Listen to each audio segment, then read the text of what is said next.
Olá, seja muito bem-vindo ao nosso canal, ao meu, ao seu, ao nosso canal Café do Escritor. Uma alegria muito grande estar aqui. Eu tenho o maior prazer de preparar e apresentar e trazer conteúdo para você nesses vídeos aqui no nosso canal Café do Escritor, que nos últimos 7 anos, quase passando de 7 anos já, que eu tenho estado aqui, tenho trazido pessoas interessantes, tenho ajudado escritores, tenho feito tanta coisa com você e nós juntos nessa comunidade chamada Café do Escritor temos crescido juntos, não somente em conhecimento, mas também podendo publicar os nossos livros, O meu tá aí também, e que a gente pode aprender juntos. E no vídeo de hoje eu quero trazer para você uma possibilidade, um princípio que você pode utilizar na sua escrita e se chama a arma de Chekhov. É isso aí, Então eu já vou explicar o que é essa arma de Chekhov. Então, assim, se você tem dúvidas de como você pode escrever objetos nas cenas que você escreve, então eu vou te ajudar com essa ferramenta que pode te abrir os olhos para muitas possibilidades. Então, aguarda aí que a gente já conversa.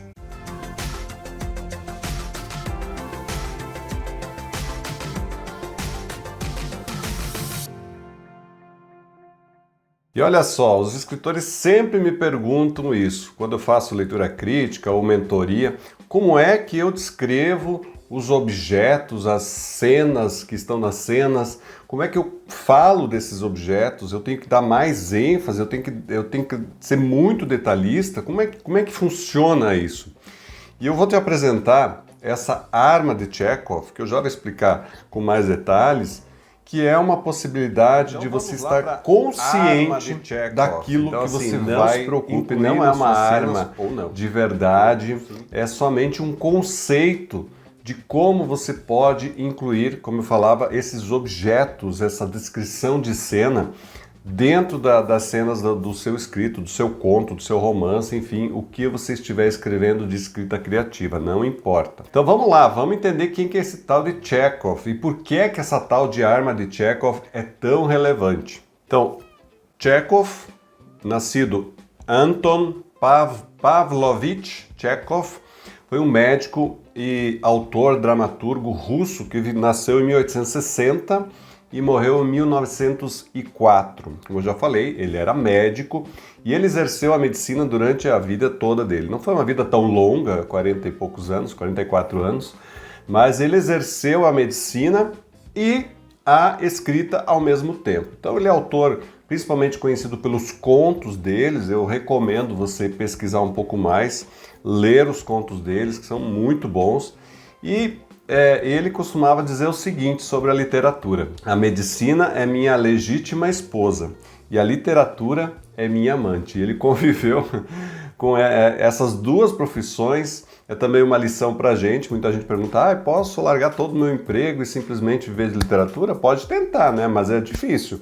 A maioria faz exatamente isso. E tá aí um exemplo de uma outra época, de um outro tempo, outro país, que também se fazia dessa forma e se faz até hoje. Mas vamos lá, como o nosso assunto aqui não é profissão, vamos falar dessa tal de arma de Chekhov, porque afinal de contas ficou conhecido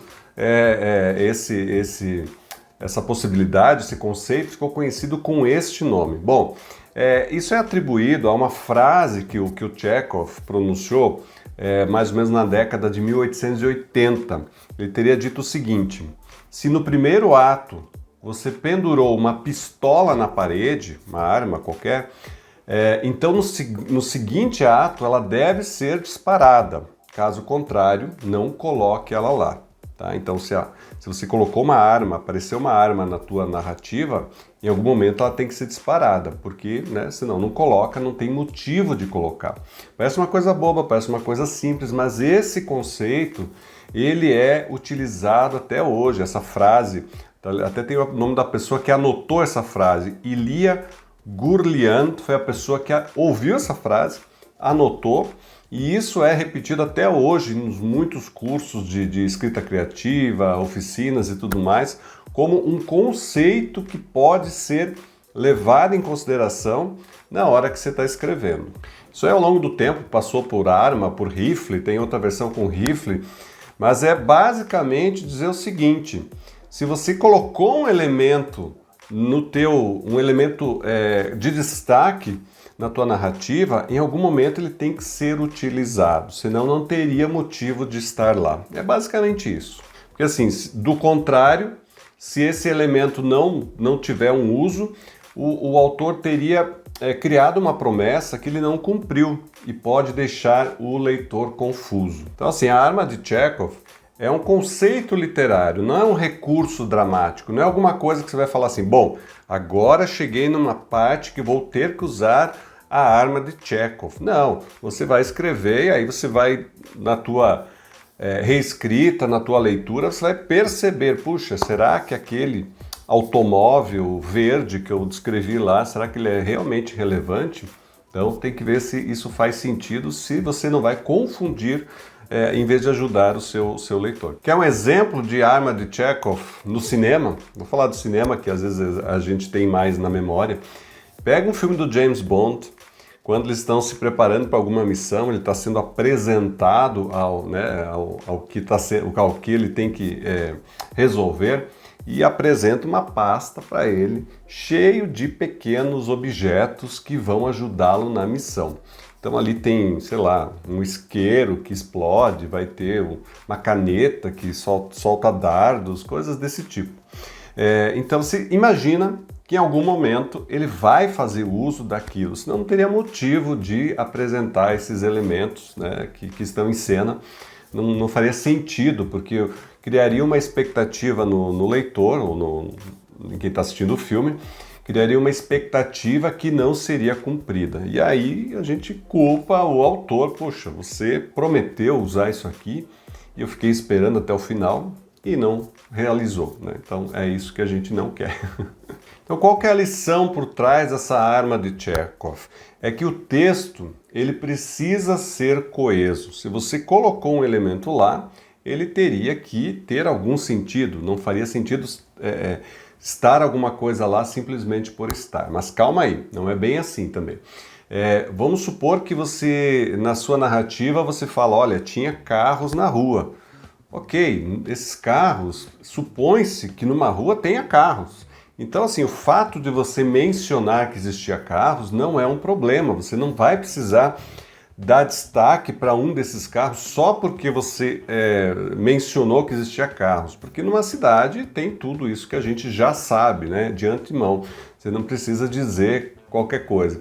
De repente, se um desses carros é especial, ele vai ter alguma ação especial, aí sim você vai se concentrar em um deles ou mais, né, mas que realmente tem algum sentido para aquilo que você vai narrar.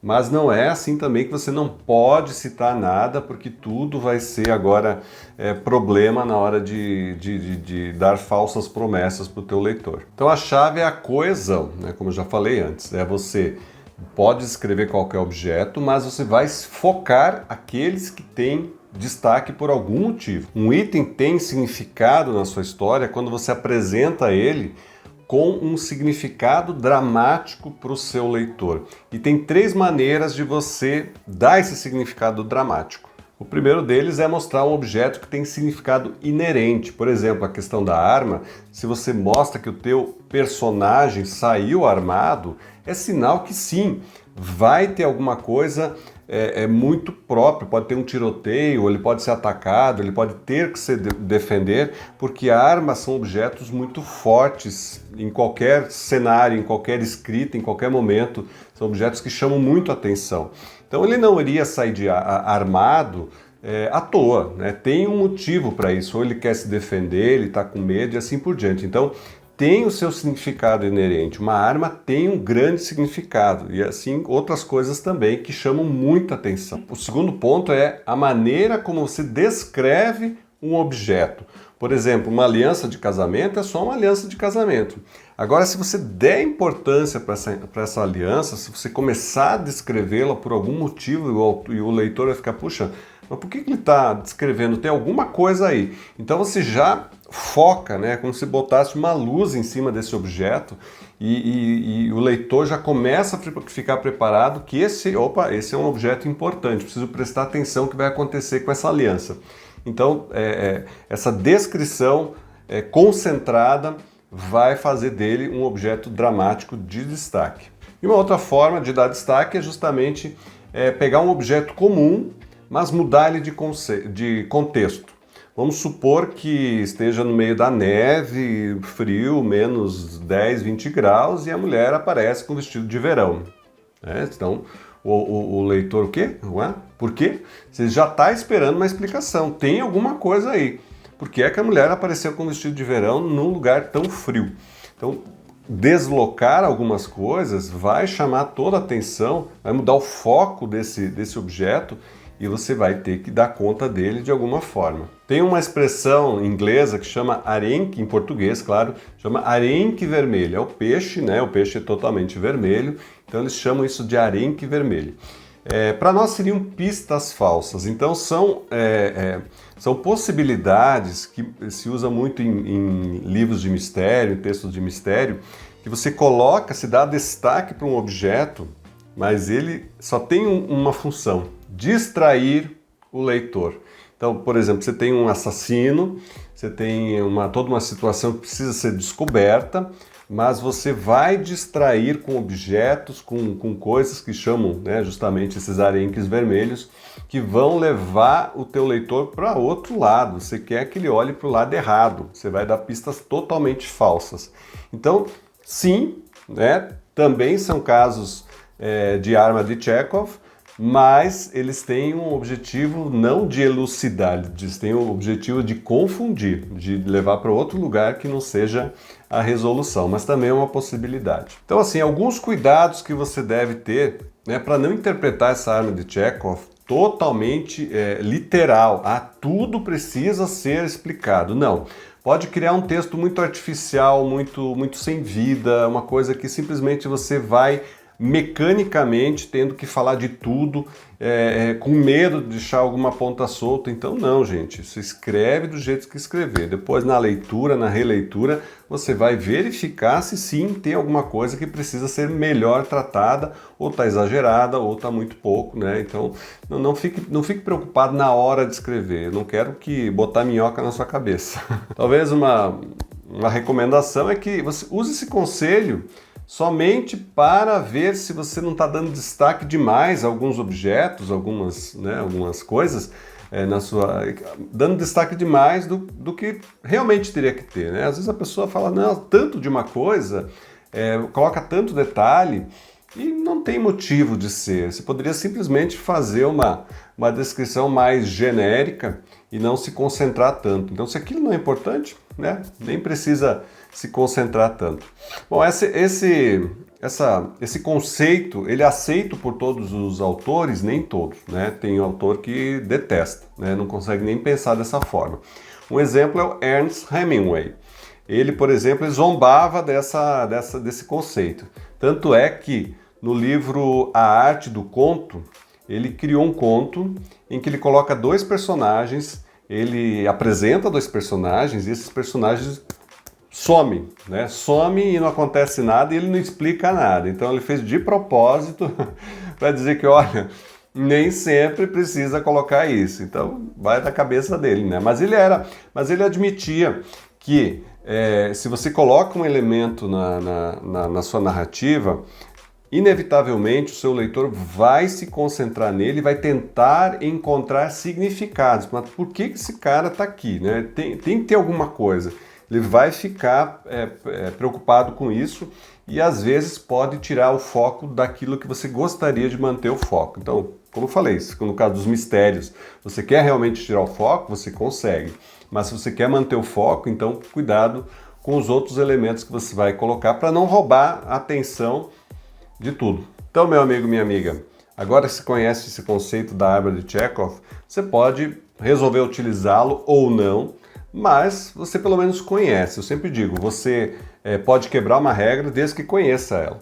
Então você pode simplesmente não utilizar, mas você já está consciente que se de repente você der um destaque para alguma coisa, né, isso precisa ou deveria pelo menos ter algum motivo. Bom, eu faço muita leitura crítica, muita mentoria com autores que estão escrevendo, então eu percebo, né, nas leituras dos textos deles que aparece muita coisa, às vezes o autor dá um destaque exagerado, então precisa alguém que vá então dizer, olha, isso aqui tá demais, essa ponta aqui tá muito solta, você escreveu isso, mas não faz muito sentido, e assim por diante. Então esse é o nosso trabalho aqui no Café do Escritor, né? Ajudar você, escritor, a ter uma leitura, uma recomendação profissional, técnica do seu texto, para que você possa escrever melhor e vir a publicar. Lembrando que além de leitura, crítica, mentoria, temos o curso Como Começar a Escrever um Livro de Ficção, vai ajudar muito na sua ficção, vai ajudar você a pensar ela como um todo, a você organizá-la e conseguir escrever. Nós também temos aqui os nossos grupos gratuitos, você veja aqui embaixo do vídeo vários grupos em que você pode participar totalmente de graça. E nós temos uma solução completa de publicação para você. Você tem um texto parado lá? Manda para a gente, aqui embaixo também tem os links para você mandar. Você envia o texto, a gente faz um plano específico para a tua necessidade, para que você tenha um material publicado de qualidade. Eu sempre digo o seguinte, o livro mais caro que tem é aquele que não dá certo, é aquele que fica meia boca, fica mais ou menos. Não, nós queremos proporcionar para você que o seu texto seja bem trabalhado e também que a publicação seja de qualidade, porque é isso que interessa, vale a pena você buscar o melhor. Se você busca o mais ou menos, você vai encontrar o mais ou menos, né? Mas se você busca o melhor, busca a qualidade, você vai encontrar qualidade. Com a gente aqui tenho certeza que você não vai se arrepender. Olha só, quantidade de autores, a maioria nem está aqui, de autores publicados e que continuam publicando repetidamente. Então, gente, muito obrigado por acompanhar esse vídeo. A gente se vê num outro momento e até mais.